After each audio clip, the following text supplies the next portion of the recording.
All right, so as you can see on my screen, a heavy protest happened today in Bayelsa. A very heavy protest as a result of the killing by the SWAT police in Bayelsa that led to the buying of this boy named Ayama Daniels. Now, the story behind how they killed this guy is just so crazy and so sad. You know, it's just so sad. Now, according to one of the survivors of that day, he gave his own testimony, he gave his own statement of what happened. He said on that day, that they went to celebrate with their friend in a garden, in a place called Hamilton's Garden. One of their friends is an EFCC officer, that they went to go and celebrate his birthday with him. So when they got to the venue, they were inside the club, they were just dancing. And the celebrants, the EFCC officer, two other officers, and one civilian, they went outside. Now, a few minutes after they got outside from the club, they started hearing gunshots. You know, they started hearing gunshots outside. And when they went outside, other people were running out of the club. And when they went outside, they noticed that it was their friends. The celebrant, who is an EFCC officer, another two other EFCC officer, and one civilian that was arrested by the SWAT team. Before they arrested them, the EFCC officer told the SWAT police that I am an EFCC officer, you understand? They said, no, you are not, you are impersonating. So they searched them, they didn't say anything. The guy kept on saying, you cannot take me away, I am an EFCC officer, I'm also an enforcement officer, I'm an officer of the law. And next thing, they punched him on the nose and he started bleeding. That was how they moved them to the SWAT office. On reaching the SWAT office, they started carrying out their investigations to be sure that, okay, is this guy truly an EFCC officer? At the end of the day, after much beating, they had beaten them up, they now discovered that truly the guy was an EFCC officer and the two other persons. So immediately the Oga of the SWAT started apologizing to the EFCC officer. Now, the one that was injured the most, his name is Israel, an EFCC officer named Israel. So when the Oga was apologizing, he said no, that he's going to see to it that those SWAT officers that harassed them, that beats them up, that they will leave the job. He will file a petition and he will make sure he takes it to the IG of the police so that they can see to it that those people leave the job because they are irresponsible officers. You know, so he threatened them. They begged and begged and begged, but he refused. Because why you go beg me when you already bust my nose? You understand? Now, at the end of the day, these guys that noticed that they arrested their friends, they now came to the SWAT, they bailed their friends without money. Police didn't, the SWAT didn't collect body. So the guy still threatened that he will make sure those people leave the force. That was how they drove in their Lexus, their RS350, and they left.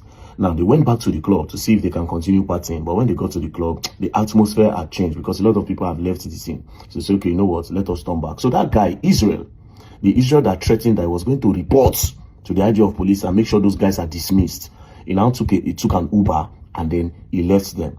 So this guy, Daniel, wearing the same color of shirt with Israel that threatened the police to go and report to the IG so that they will be dismissed. They were wearing the same shirt. So when the guy alighted, that was how Ayama Daniels now went to go and sit down where Israel was sitting. The both of them were wearing red shirts.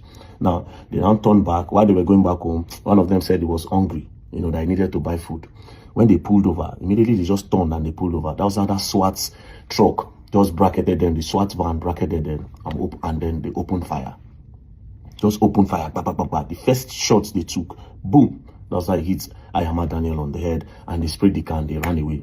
Now, what were they trying to achieve? They wanted to buy that EFCC officer that wanted to report them. But sadly, the EFCC officer had already dropped, and they now went to go and take Ayama Daniels, and that's how Ayama Daniels lost his life. Shey, you see the kind of police you get for Nigeria. Shey, you see the kind of police you get for Nigeria. So innocent boys. I don't know what the problem is. Police could see you as a young boy. They could say you be fraudster. They don't tag everybody fraudster for Nigeria now. I don't know why. Because the only reason why they were harassing those boys is because they were looking for something. The idea is most security operative now in Nigeria, especially with the police, with the EFCC and co. When they see a young boy, they just want to call you. Okay, let's see what's on your phone. Whether there's complaint against you or not, they want to make sure they look for a crime so that they can extort you with. It is wrong. It is wrong. When are we going to get off this problem? And you go talk this thing. The IG of police don't go do anything. Nobody did do anything. The Senate don't seem to be doing anything. Nobody seems to be doing anything. So this innocent boy now don't go because of victimization. This innocent boy life don't go like that.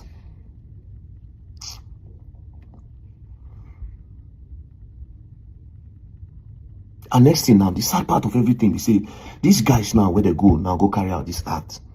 Instead of me police dismiss them, you know what they would do? They will carry them go another division.